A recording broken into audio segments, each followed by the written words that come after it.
Welcome to Q&A, the show where I take your questions and answer them here on video. And okay, I got to do something about you. Hey, say hi.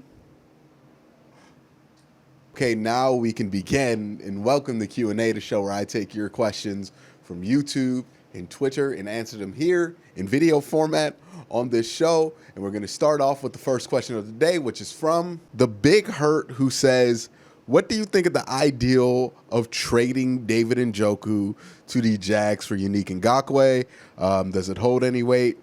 Do we throw a pick in the trade as well? The last rumor I heard was a second-round pick in 2021 and David Njoku for YANNICK NGAKOUE. And then you would have to pay him, I believe, is what the terms of that trade is. And that's a little rich for Ngakoue. I do think he's a good player, and he would be a upgrade over Olivier Vernon. But how much of an upgrade would he be, and would that upgrade be worth a second-round pick and some depth in the tight end room? And I don't think so. If it's just straight up David Njoku for YANNICK NGAKOUE, and then maybe we can throw in a fifth-rounder, I'd do that. But a second-rounder, that's a little bit too rich, especially when an option like Jadeveon Clowney's still out there. Push come to shove, if you're dead set on not having Olivier Vernon on your roster, you can get Everson Griffin, who would be the same production as Olivier Vernon, just with less money, and cut Olivier Vernon just to save some cap to have that to roll over till next year. So does the trade as it stands right now make a ton of sense? No, but if they lower it from a second to a fifth, it might, because YANNICK NGAKOUE is a upgrade from Olivier Vernon and would be some help to Myles Garrett. And since it doesn't look like Jadeveon Clowney's coming anytime, or that they're going to trade for Jamal Adams, then this would be the next best solution. I just don't think you should pay that high of a price. And also, it matters what the contract would be once you get him, in order to keep him, would have to be. Because if you're just renting him for 1 year, why give up the extra player when it would be not that massive of an upgrade from Olivier Vernon? The next question comes from Kevin Durant's burner account, who says, I can't believe I'm asking this, but who is better, Quincy, Myles or TJ Watt? Now, obviously, I think Myles is the better player, and it's not just because I'm a Browns fan and he's a Brown.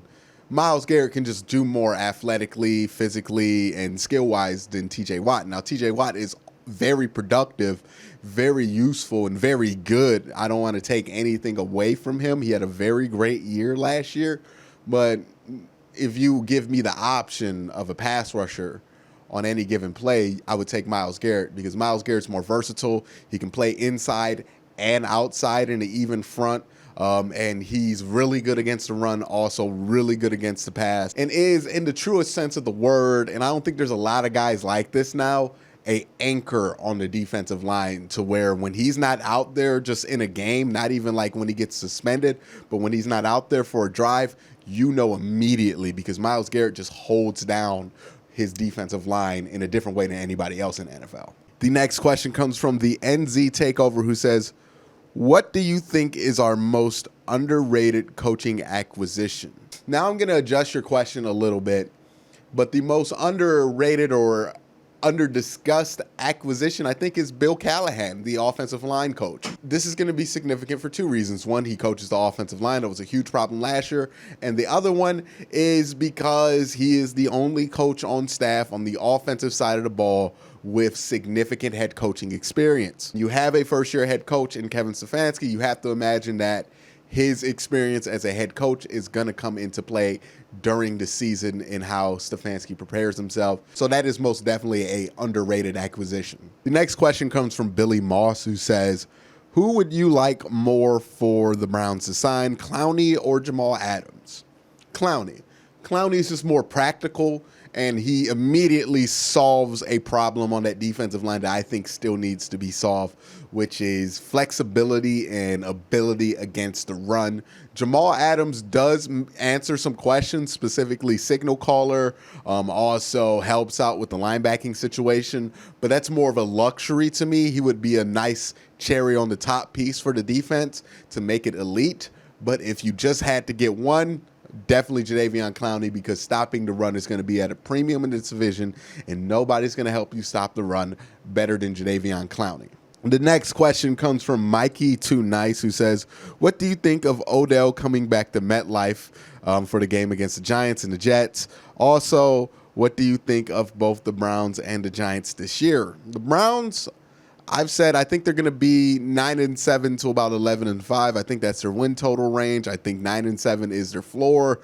11-5 seems like their ceiling with how tough the division is. As far as the Giants, I really haven't dived into what the Giants have to offer right now, so I can't give a complete answer on that yet, but I will be able to later on in the summer. The next question comes from Blaine Stevenson, who says, we have heard of how great Stefanski is for Baker and his offense is awesome, but what weakness do you see in this scheme, especially against other AFC North teams? This is a good question. This could become a problem with what the Browns are going to do if one of the teams, maybe the Steelers might be the team, but I don't think they have the experience at linebacker to do it, but they do have Minka, so that might factor into it. But the Browns' game plans are going to be fairly predictable. It's going to be a ton of running the ball. It's going to be a ton of obvious stuff. And teams with good defensive lines and veteran linebacker play or secondary play can really take advantage of that if they can make some key adjustments during the game. Also, it's not an offense that allows itself for a ton of flexibility. So say something is not working against the Baltimore Ravens, well, you're kind of more of in a position to be screwed because there's just not a lot of room to tinker around with this offense that Stefanski's going to bring in. Also, you worry about 2-minute situations, and, you know, when the Browns have to score in a limited amount of time, that might be a problem with how run-dominated this offense is going to be. If you're down, that's not going to be a great offense to run. There's a lot of things that would suggest that this offense could have some struggles. Again, every NFL offense kind of has these problems that they have to overcome during the course of the season. So it's going to be interesting to see what the Browns can do there to adjust for these things. And they also have the personnel available to them to where some of these adjustments won't be that difficult. Like the scoring under 2-minute one won't be as difficult as it normally would be for a team like San Francisco because you do have Odell and Jarvis. Because I think all the defenses are going to be pretty solid in the AFC North. But those are the types of problems that the Browns are going to run into with this offense. This is a interesting question from Omar Shahed, who says, do you believe in Adrian Claiborne or Olivier Vernon more? I mean, if we're talking about consistency, yeah, Adrian Claiborne is going to be more consistent. If we're talking about who do I believe can bring more production, it's going to be Olivier Vernon, even though his floor can be much lower than Claiborne's will be. I don't think Claiborne's ceiling is as high as Olivier Vernon's is. So, yeah, if we're talking strictly about Olivier Vernon's ability to be consistent, I do believe Claiborne is going to be more consistent. Claiborne is going to get his 6.5 sacks. I think that is going to be pretty solid for him. But if we're talking about sheer production, then I think Olivier Vernon has more potential to get more than 8.5 sacks, if that's the question. This next question comes from, I'm going to just call you the Wiz, bro. He says, hi, been sub for a little while. Figured I finally asked a question. Since Kareem Hunt said he would like to stay in Cleveland, would you want to re-sign him and for how long?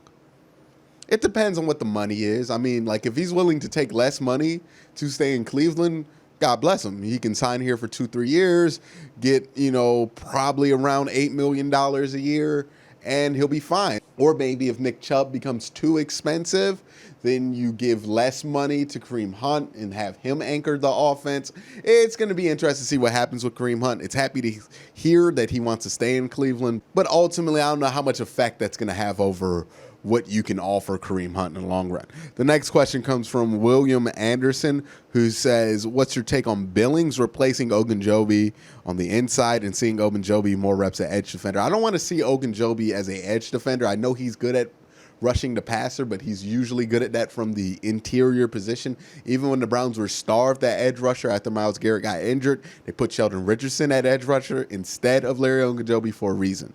I think Larry Ogunjobi's best role is as a situational guy. So I think the role he's going to be in with Andrew Billings is going to be a good enough role for him where Andrew can take the first and second down snaps, and then you can bring in Larry Ogunjobi in third down or obvious passing situations in order to get a good rush off. So I like Billings going in there and kind of being the anchor on rundowns with Ogunjobi playing a role as a situational pass rusher. I think that's how that position needs to be handled this year. This next question comes from CZacharyChad, who says, does Nick Chubb strike you as the type of running back that will demand big money when his time comes? I could see him taking a pay cut to stay on the team if we can find our stride. Look, man, I know a lot of people like to project things onto Nick Chubb, and that's partly because Nick Chubb does not speak. But at the end of the day, Nick Chubb's a running back. And I don't know of any top-tier running back that is in a position to really take less money than what they're offered. That's usually not the situation. The person sacrificing, I don't think it's fair to make that the running back, because running backs just never get their money to begin with. And to ask a running back to take less money when they're already getting offered less because they're a running back, I just think that's unfair.